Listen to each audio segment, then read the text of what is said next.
നമ്മൾക്ക് ഒരുമിച്ച് നിൽക്കാൻ കുറേ കാരണങ്ങളുണ്ട്. നമ്മളെ നാടിനെ പല കാരണങ്ങൾ കൊണ്ടും വിഭജിക്കുന്ന ആളുകൾ ചുറ്റുപാടുമുണ്ട് ഇല്ലേ. നമ്മളിങ്ങനെ ഒരു കാര്യം പറയുമ്പോൾ അത് ഏത് പാർട്ടിയാണ്, ഏത് മതമാണ്, ഏതാണ് അവർ ചിന്തിക്കുന്നത് എന്നൊക്കെ ആലോചിച്ചിട്ട് ആളെ വിലയിരുത്തുന്ന കാലഘട്ടം ഉണ്ടല്ലോ. അറിയാലോ അയാൾ ഏതാ മതം, ഈ ജാതിയുടെ ഒക്കെ കാര്യം പറയില്ലേ. ഒരാൾ ഓഫീസിൽ മാറിപ്പോകുമ്പോൾ ആ ഓഫീസിലേക്ക് അടുത്ത ഓഫീസിലേക്ക് ഇദ്ദേഹം എത്തുന്നതിന് മുമ്പ് ഇദ്ദേഹത്തിൻ്റെ ജാതി അവിടെ എത്തുമെന്ന് പറയും. ജാതി അവിടെ എത്തും. കാരണം ഏത് മതക്കാരനാണ്, ഏത് ജാതിക്കാരനാണ് അവിടെ എത്തുന്നതെന്നുള്ള നോട്ടവും കാര്യങ്ങളൊക്കെ ഉണ്ടെന്ന് പറയപ്പെടുന്നു. പക്ഷെ അങ്ങനെയൊക്കെ പല സൈഡിലും ഉണ്ടെങ്കിലും പൊതുവെ നമ്മളൊരു മതസൗഹാർദ്ദവും ഒക്കെ കാത്തു സൂക്ഷിക്കുന്ന ഒരു സമൂഹമാണ്. യെസ് ഓർ നോ അല്ലേ? നമ്മൾ പ്രത്യേകിച്ച് കേരളത്തിലുള്ളവർ, നമ്മളിപ്പോൾ ആളുകളുടെ മതം നോക്കിയിട്ടോ ജാതി നോക്കിയിട്ടോ പൈസ നോക്കിയിട്ടോ ഒന്നുമല്ല, പറയുന്ന വാക്കുകളിലെ സത്യസന്ധതയും ജെനുവിനിറ്റിയും ഒക്കെ നോക്കിയിട്ടാണ് നമ്മൾ ആളുകളെ പൊതുവെ വിലയിരുത്തുന്നത്. ഇവിടെ എന്നാൽ മതത്തിലിപ്പോൾ കുറേ നല്ല ഗുണങ്ങളുമില്ലേ.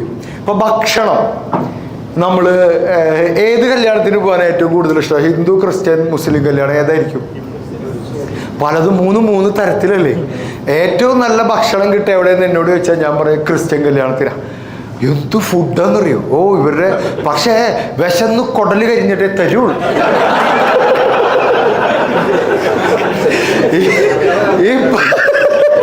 ശരിയല്ലേ?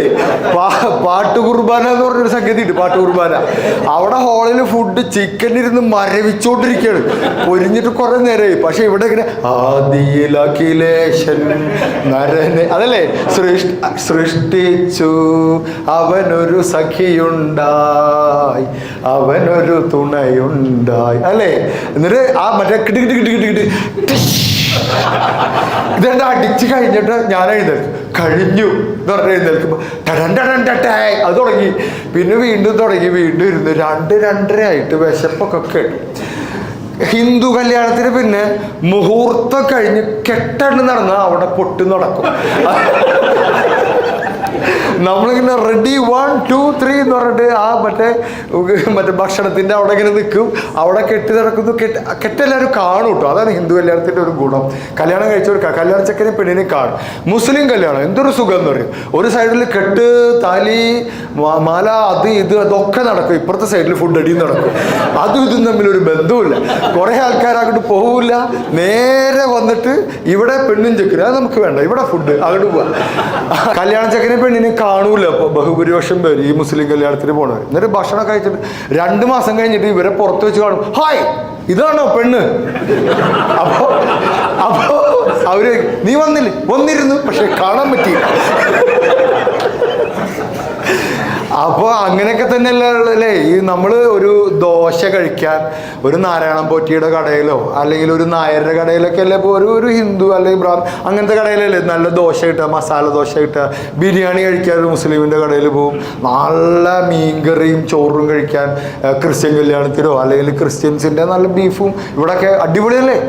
നിങ്ങൾ പിന്നെ അബൂബക്കർ ഉണ്ടാക്കുന്ന ദോശ എന്ന് പറഞ്ഞിട്ട് അതൊരു കഥയില്ല. നാരായണൻ പോറ്റിയുടെ ബിരിയാണി, നാരായണൻ പോറ്റി ബിരിയാണി അറിയില്ല കേട്ടോ. ഇപ്പം ചിക്കൻ കഴിക്കാത്ത മുസ്ലിംസ് ഉണ്ട്, ദോശ കഴിക്കാത്ത ഹിന്ദുസും ക്രിസ്ത്യൻസും അവർ ഒക്കെ ഉണ്ട്. പക്ഷെ അതിൻ്റെതായ കുറച്ച് ആളുകളുണ്ടാവും. ദോശ കഴിക്കണം തോന്നുമ്പോൾ നമുക്ക് ഭാരത് ഹോട്ടൽ തൃശ്ശൂർ, ഇവിടെ ഏതാ നല്ലൊരു ഹോട്ടലൊക്കെ ഉള്ളത്?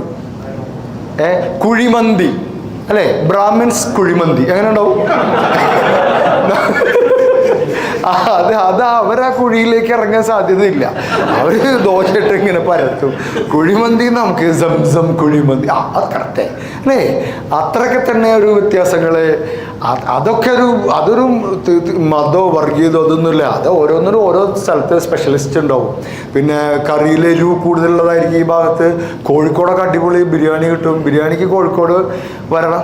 അങ്ങനെയൊക്കെ ബാക്കിയുള്ള എല്ലാ വ്യത്യാസങ്ങളും കളഞ്ഞ് ഒരുമിച്ച് പിന്നെ നമുക്ക് ഒരുമിച്ച് നിൽക്കാനുള്ള ഏറ്റവും വലിയ കാര്യം AK എന്നൊരു ബ്രാൻഡാണ്, ഒരു പേരാണ് അല്ലേ. ആ പേരിലാണ് നമ്മൾ ഈ ഒരുമിച്ച് നിൽക്കുന്നത്. അപ്പോൾ പ്രിയപ്പെട്ടവരെ, വീണ്ടും അത് പറഞ്ഞ് ഞാൻ എൻ്റെ സെഷൻ അവസാനിപ്പിക്കുകയാണ്. ഒരുമയാണ് പെരുമ.